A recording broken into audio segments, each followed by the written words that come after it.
Audio Jungle.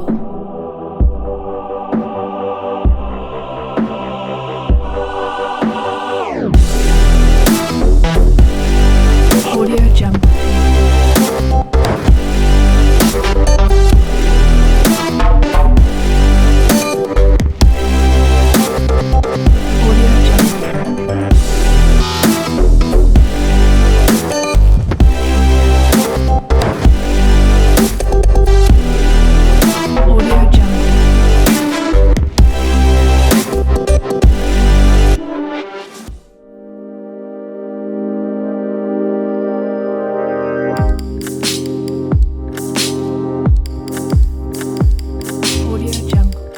Boris Onguessa est le directeur général du restaurant La Petite Faim et directeur général de l'école de gastronomie Saint-Jean-Paul II, formé à Casablanca au Maroc et au Congo. Alors le parcours d'études, c'est que j'étais formé à Casablanca, donc je suis sorti avec un bac +2 en gastronomie générale, certifié dans plusieurs départements allant de la restauration et de l'événementiel. La passion de la gastronomie vient de ma sœur, ma défunte grande sœur, qui commençait dans les fast-foods en commençant par la gastronomie traditionnelle où elle commença et qu'elle ne terminera pas, et d'où j'ai pris le relais. Le projet de La Petite Faim est une inspiration justement de cette jeunesse qualifiée qui terminait des formations mais qui n'avait pas le moyen de s'exprimer. Étant à l'étranger à Casablanca, voire dans les quartiers débouchés de cette ville, voyant des fast-foods qui étaient en train de crépiter comme des champignons, d'où m'est venue l'idée de créer un fast-food qui devait être à la fois côté gastronomique et un côté culturel. Voilà. Alors, nous organisons beaucoup d'événements. Nous avons un événement du panel de cuisine qui rassemble des professionnels qui travaillent dans les restaurants et hôtels de la place. Nous avons un événement où nous couronnons des cuisiniers, des chefs cuisiniers, chefs pâtissiers qui ont marqué notre pays et qui représentent notre pays à l'échelle internationale. Et nous avons le concours inter-école, qu'on appelle Top Comi, qui concourt aussi les différentes écoles hôtelières et gastronomiques de la place pour voir un peu le niveau de chaque école.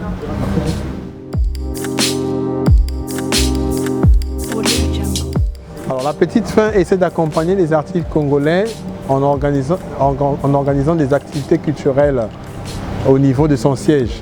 L'objectif est de les faire connaître et de mettre à leur disposition un espace où ils peuvent se préparer, où ils peuvent divulguer leur message, où ils peuvent s'exprimer, j'allais dire.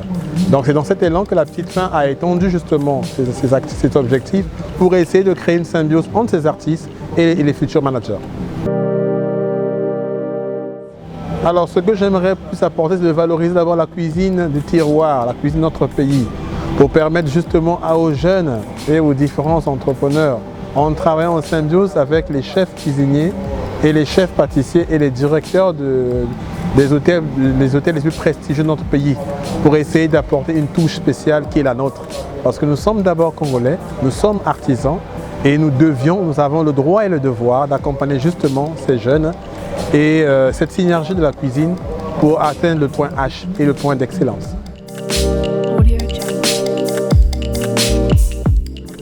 Alors, les modèles, ils sont nombreux, hein? Ils sont nombreux. À l'instar de Pierre Bocuse, qui nous a laissé un patrimoine de restaurants à l'échelle mondiale, un patrimoine que je garde vision et je pense que j'aimerais faire comme lui demain, quand je ne serai plus là, laisser un patrimoine de la restauration et des activités culturelles. Alors, les qualités d'un bon chef sont multiples. Un bon chef doit observer, écouter, innover et satisfaire aux désirs de sa clientèle. En même temps, former son équipe. Un chef qui ne sait pas former son équipe, qui ne sait pas écouter, qui ne sait pas créer, est un danger. Je pense qu'un chef doit être à la fois en mesure de transmettre son savoir et aussi de s'acquérir des besoins de son personnel, des besoins de sa clientèle. Comme on le dit chez nous, le client est un travail pour nous, car sans lui, aucune opération, aucune activité ne peut se faire. Ah, une question très forte. Bon, le cuisinier, quand on parle de la gastronomie, on parle des métiers de bouche. Dans la gastronomie, vous avez non seulement la cuisine, vous avez la petite pâtisserie, vous avez les petits fours, vous avez tout un département qui est ramifié. Le chef cuisinier, c'est lui qui contrôle justement ces départements. Dans la cuisine, il y a plusieurs départements. Je pense que si je m'étalais dessus, avec le temps qui nous est donné, je ne serais pas capable de finir. Je pourrais dire qu'il n'y a pas trop de différence, mais je pense que les deux ont presque les mêmes qualités, les mêmes objectifs, sauf qu'il y a peut-être des départements qui diffèrent. Donc, dans une autre rubrique, dans une autre intervention, j'aurai le temps de vous éclairer les différents types, c'est-à-dire que les objectifs du chef gastronome et les objectifs du chef cuisinier. Mais mes ambitions, je les garde pour moi-même. Bon, je les dis quand même. Les premières ambitions, c'est quoi? C'est de former les jeunes. C'est de faire comprendre aux jeunes que le métier de la cuisine que nous apprenons de l'hôtellerie en général, ce n'est pas un métier de hic.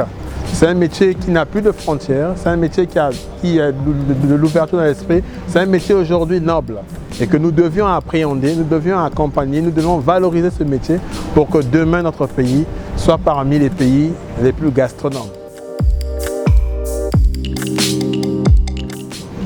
Faire comment? Dans le métier.